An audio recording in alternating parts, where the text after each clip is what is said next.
Hey guys, how you doing? Today I'm going to share some of my hard-earned lessons around sleep that have come from my many years of living with and eventually recovering from chronic fatigue syndrome, or ME.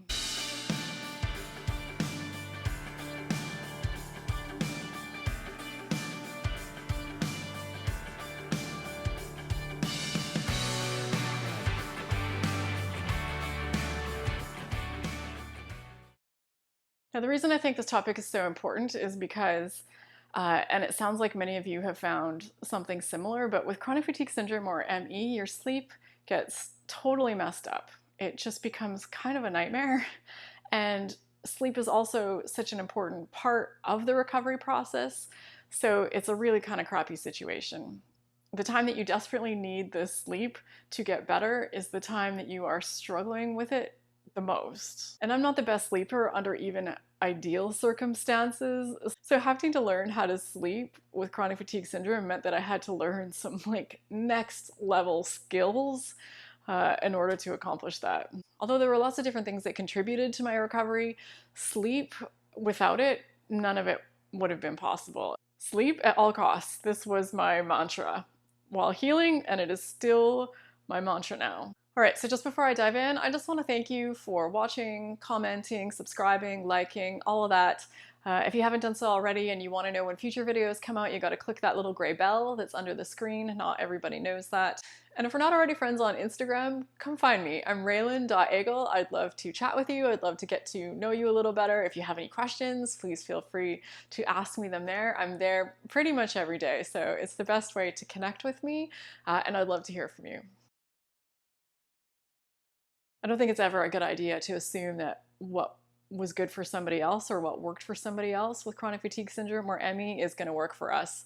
There are a lot of overlap, it seems to be, with our experiences, but we all have our own unique path, it seems, to a certain extent when it comes to recovery. So this is just what worked for me. I put it out there in case something here might be helpful for you as well. Although I'd love for you to get from this video some things that hopefully will help you sleep better as well. I don't want this video itself to be something you use to put you to sleep. And I know this topic isn't the most exciting of topics in the world, so I thought I'd mix it up. I'm going to share my tips with you from different parts of San Francisco, and hopefully that will help to keep you awake during this video and keep you watching right until the end, because I'd hate for you to miss any of the great stuff that I'm going to share with you today. So the first tip, I'm going to dive right into the one that I least like talking about, and that's sleeping by myself. The reason I don't like talking about this one is because I'm married, and I don't always think that it sounds great to say that quite often I end up sleeping alone, especially when my health is at its worst. It's when I find I sleep the worst. And having someone next to me who's moving around and making noise and maybe snoring and waking me up, there's just no way I can sleep through it.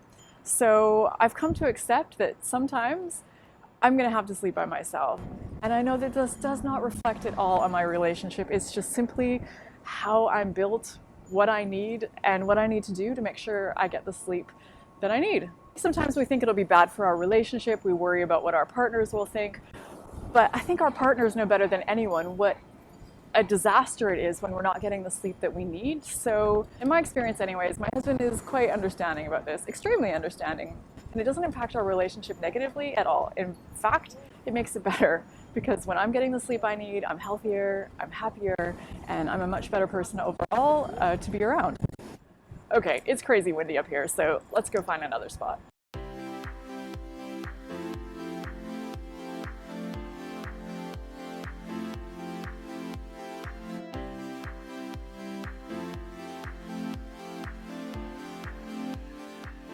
All right, into the bike garage. Let's get out my little purple beast and see where else we can end up. There she is. Isn't she a beaut?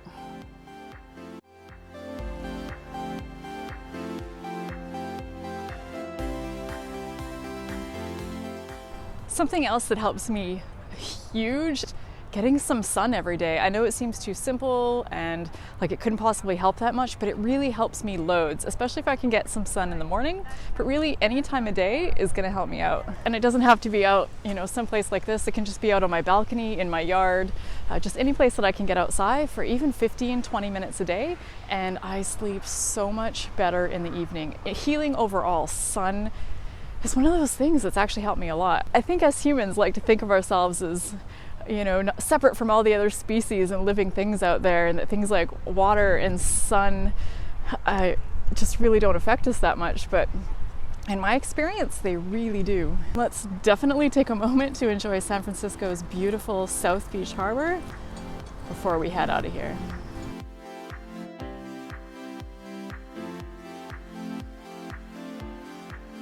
This is another one that's going to sound kind of simple, but hot baths are a savior for me before bedtime.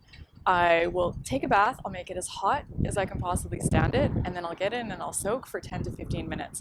And this does a few things for me, I find. There's something about water that's just so soothing, isn't there? Just being near it makes me feel more relaxed. But the hot bath specifically for me helps with body aches, with any restlessness that I had in my body. I've also struggled with restless leg syndrome along with my chronic fatigue syndrome, and I found that the hot baths did wonders for this. So for months, many months, I took a hot bath before bed every single night. And there's something about going to bed with my body temperature raised up so high and then getting into bed and feeling it slowly cool down. It was just really relaxing and really helped me to drift off into sleep. And nights where I was really struggling, and if my body aches were especially bad, I would actually get up in the middle of the night and take another bath. Now, I certainly didn't love getting up in the middle of the night to take a bath. I don't think anybody would, but it really is effective for me in helping me to fall back asleep and to get my body aches and pain and restlessness under control. Another thing that helps me is to stretch right before bed. I do this every single night. I've been doing it for years. I still do it to this day. I find that it relaxes my mind and my body while I'm doing it. It's really effective. And it also helps get rid of any stiffness in my body or any soreness I might be experiencing, so that when I go to bed, I'm feeling good, I'm feeling relaxed, my mind is relaxed, my body is relaxed. It just really helps a ton. Another thing for me is to be extremely careful with food. Oh my goodness, it is insane the extent to which food can mess up my sleep. So some more obvious ones will mess up my sleep, things like sugary foods.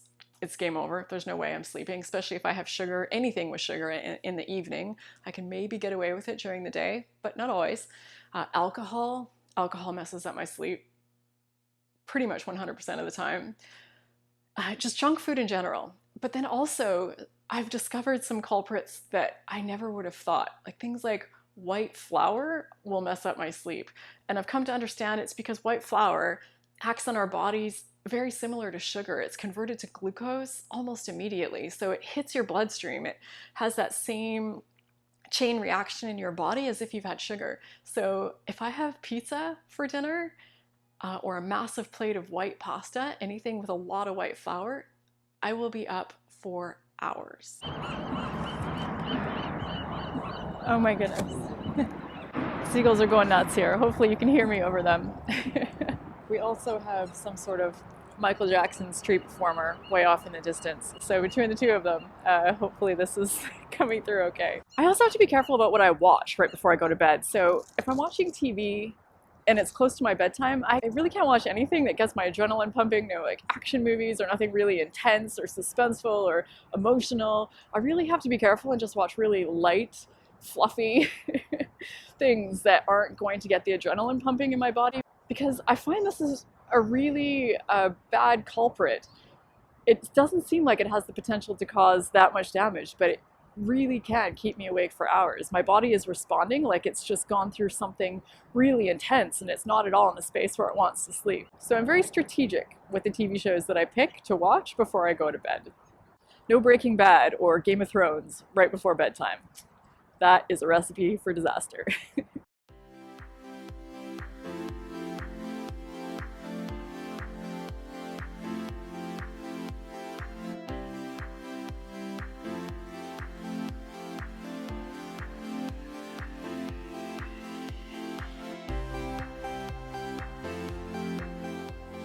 For this next one, I hear a lot of people saying that this actually doesn't work for them and it keeps them awake, but for me, it is the exact opposite.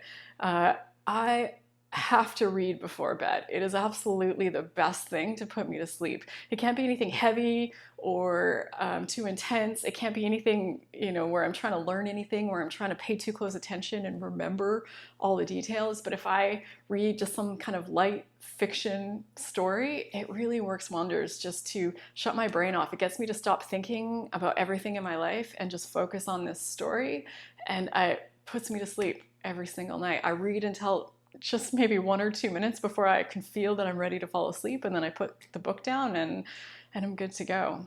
Also, whenever possible, I work really hard to keep a consistent sleep schedule. So going to bed at the same time every day and then getting up at the same time every day. So under ideal circumstances, this definitely does a world of good to help me get consistent, good quality sleep. Like right now, my bedtimes are set in stone and my alarm goes off at the same time every morning. I'm really strict with it. But that being said, when things were really tough for me, when I was at my sickest, this was virtually impossible. So for me, I try as best as I can to keep a consistent sleep schedule, but I also have learned that I need to have a lot of flexibility with it, because when my body is struggling, when I'm really not feeling well, it's just not going to be feasible. The amount of sleep that I need varies from night to night. Some days I just need to sleep in really late, which means it's going to be tough to get to sleep early the following night. So the schedule kind of goes out the window. But when circumstances are better, when I'm doing better, consistent schedule really helps me a lot. Okay, here we are at Pier 7 right now. I am taking you to all my absolute favorite spots in this city right now. It is just gorgeous here. I think this pier is beautiful and the view is incredible and it's just so peaceful, and just being on this pier makes me feel all on its own, like I'm on a little holiday. And I'm thrilled that I get to share some of this with you here today. If you've never been to San Francisco before, this is just a really beautiful spot.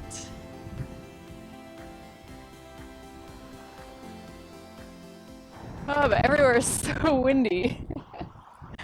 I was hoping to be able to escape the wind in some of these spots today, but no such luck. Okay, so here we are at Pier 7, where I'm going to share with you another one of the things that helps me a ton with sleep, which is having a consistent sleep routine. Now, even when I can't have a consistent bedtime and a consistent sleep schedule, I always make sure to have a consistent sleep routine. It's almost like conditioning, I think, is part of the magic of it, like Pavlov's dog. When I put this sequence of things in motion, my body knows to get ready to sleep. So my bedtime routine includes things like not watching any TV for about an hour right before bed. Also doing some meditation right before bed, reading right before bed, brushing my teeth a couple hours earlier. I don't have any food or any liquid at all for about 3 hours before I go to sleep, because if I have liquid, for sure I'm going to have to get up in the middle of the night and go to the bathroom, which is really annoying and disrupts my sleep, obviously. And then food a few hours before bed I find also gets in the way of my sleep, even if I'm eating healthy things, because somehow my body having to deal with digestion and all of that just really doesn't seem conducive to sleep. So even when the consistent sleep schedule isn't there, I keep the routine in place religiously. Journaling is another one that I haven't always given enough credit for how much it affects my sleep. And I wouldn't blame you if you're wondering, what on earth does journaling have to do with sleep? Now she's just making stuff up. I promise you I'm not.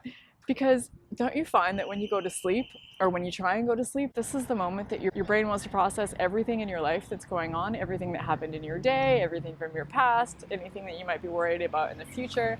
So I find if I just take a few minutes every day, and I don't take long, I set aside about 5 minutes every single day. I have it built right into my routine, so it's habit, and I always remember to do it. And then I just have that time devoted to processing things that are going on in my head. And then when I go to bed, I find it really helps my mind to be clear and calm and ready to go to sleep. Now at City Hall, this is where I got married. Really beautiful place.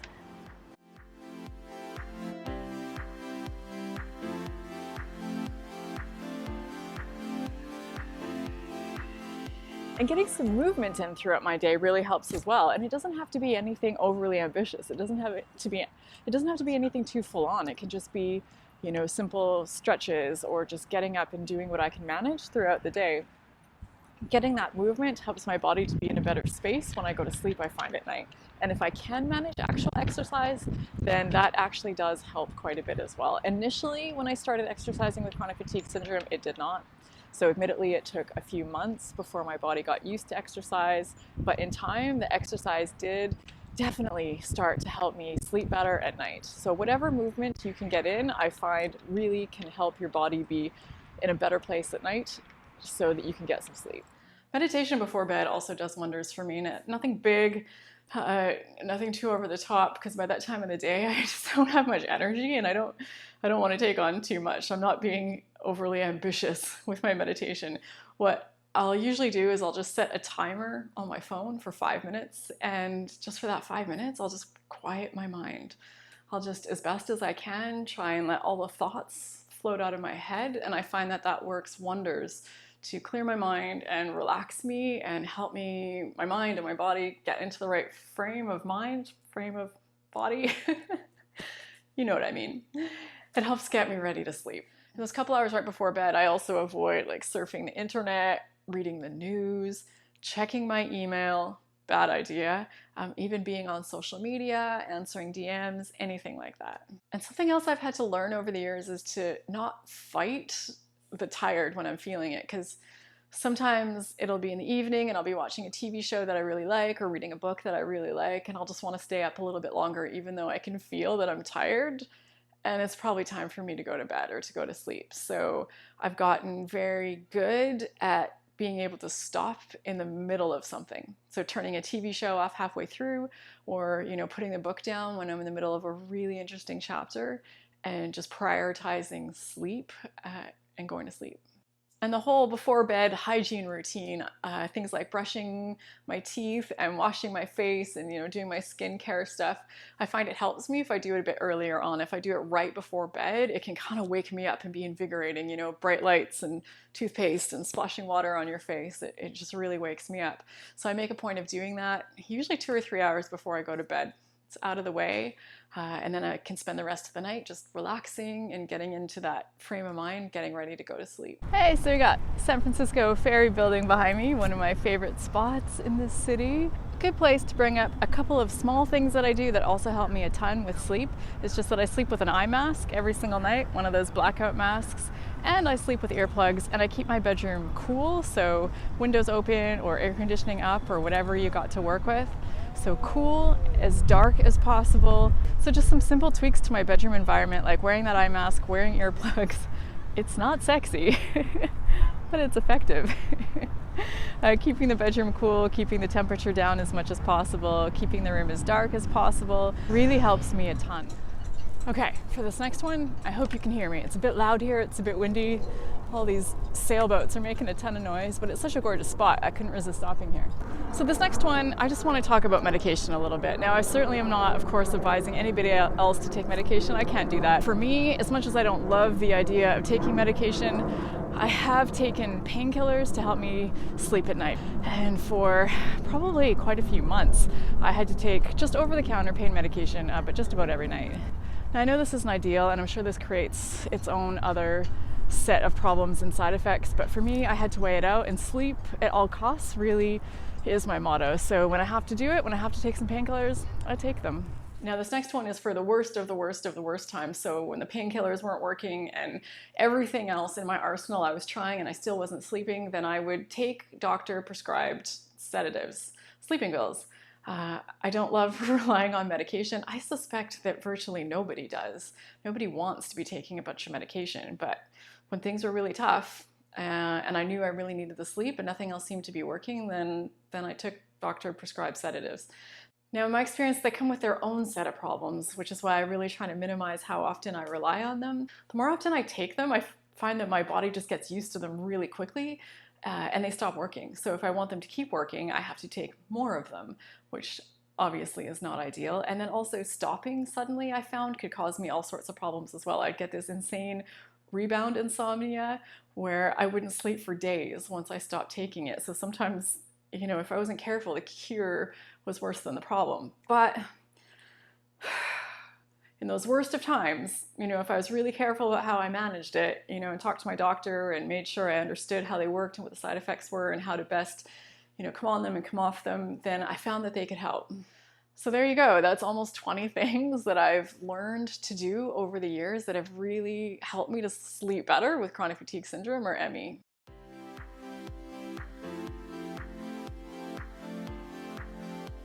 With so many different things that can affect sleep, I find it can be a lot to remember. So I've made myself a checklist for when I find myself not sleeping well and I need to do some investigating and see what I might be able to do to help that. I just pull up my checklist or some things that I could start doing or improve upon. So if you'd like to check out the list that I've made for myself, there's a link to it in this video's description. You can just click on it and download it and then adapt it and add to it and make it suit yourself.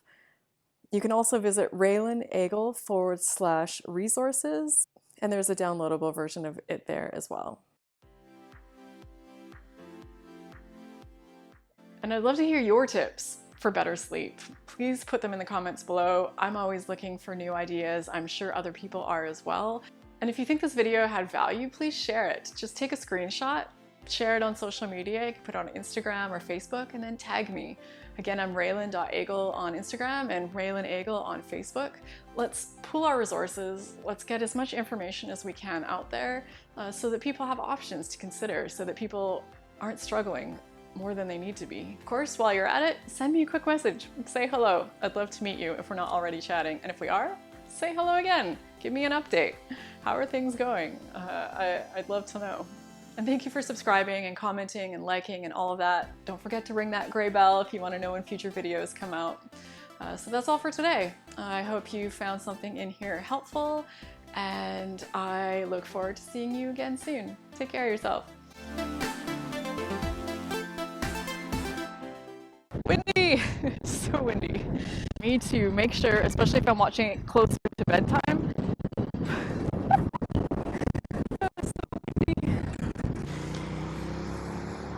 So loud.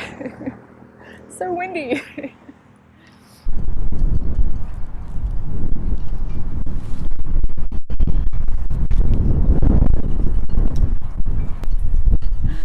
Okay, still windy.